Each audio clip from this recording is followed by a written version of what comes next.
Welcome back to Growth TV. I'm Carolyn Vallejo, here today with Michael Lamm. He's managing partner at Corporate Advisory Solutions.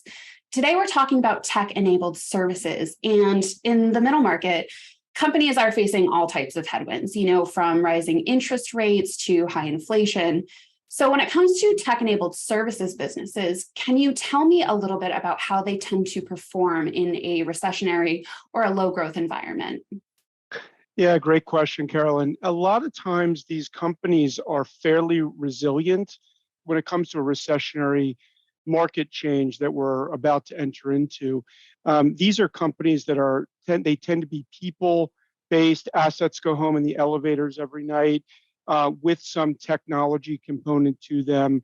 And as a result of that, we're not only dealing with the changes with labor, the fact that we can't find labor is a big issue, and the technology is coming in to help augment those issues. But the good news for this market is that many of these companies operate in a remote environment because of COVID, and so that's been very helpful in helping them to be able to expand both domestically as well as internationally, depending on their market segment or area of focus that they have. Mm-hmm. Let's zoom in a little bit. In which subsectors within tech-enabled services do you expect to see some of the most activity in 2023? Well, we do a lot of work in really three areas of tech-enabled services. We do a lot of work in healthcare revenue cycle management, which has been a growing area and continues to be. We're expecting that to be a big growth area next year, as well as the call center or contact center and BPO markets and the debt collection industry.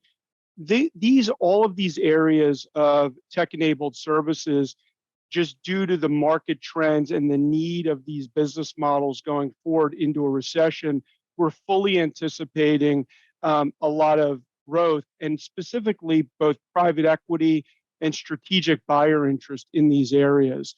In healthcare, as an example, we went through a period, Carolyn, where people weren't going to the doctor, they weren't going to the hospital for their normal visits, and so we're seeing that volume of patient-related issues, denials, insurance issues that are coming up, hitting that market, plaguing it, which leads to growth for those revenue cycle management vendors on that side of the house.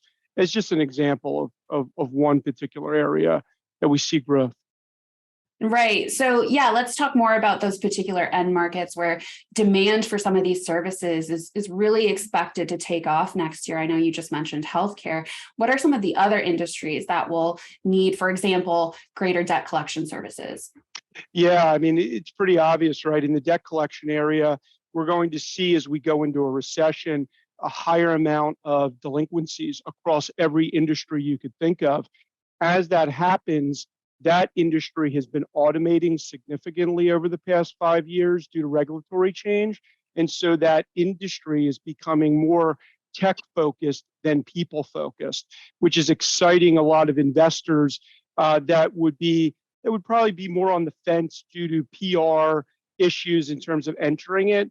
Now being it's more of an automated service, they're getting much more comfortable with the approach those companies are taking to the service offering. Mm-hmm, right. Now, circling back to the investors or the buyers that may be evaluating some of these tech-enabled services businesses, what are some of the nuances that they really need to be aware of and really address right up front? Well, there's a couple key things, right? We always emphasize in our world compliance, right? So a lot of these companies are consumer facing, so they're dealing with in healthcare HIPAA. They're dealing with data security, cyber-related issues in terms of protecting consumer data and patient data. And so as folks look at these areas, I think they've got to go in eyes wide open that there is a huge compliance component to this type of a business and making sure that they're lined up appropriately with the right advisors, the right consultants to help them evaluate these businesses. I would say that's kind of point number one. Point number two would be a lot of these companies in our areas tend to have client concentration where they've got one or two clients making up a significant part of their revenues. They may have had that hospital or bank or utility company for 20 plus years, but it's still a heavily concentrated business. Doesn't mean a deal can't get done. It means that there's different ways in terms of leverage and debt financing and valuation that will impact how ultimately a deal can get consummated. But those are the two big items we tend to see. And I would say the third item is more around sustainability of financial performance. I think that's a big question mark for everyone going into a potential recession. Where are these businesses going? So really being able to test the modeling around how you see growth in those areas will be another component as well that needs to be assessed. Mm-hmm. Right. So a lot to consider, but still plenty of opportunity, it sounds like. Very much so. And I think for those that are out there looking at areas that are both services and tech, I think if your thesis is to look at business models that may be older in nature and bringing them current, these types of markets could be pretty interesting for folks. Mm-hmm. Michael, thank you so much for joining Growth TV. Absolutely. Thank you.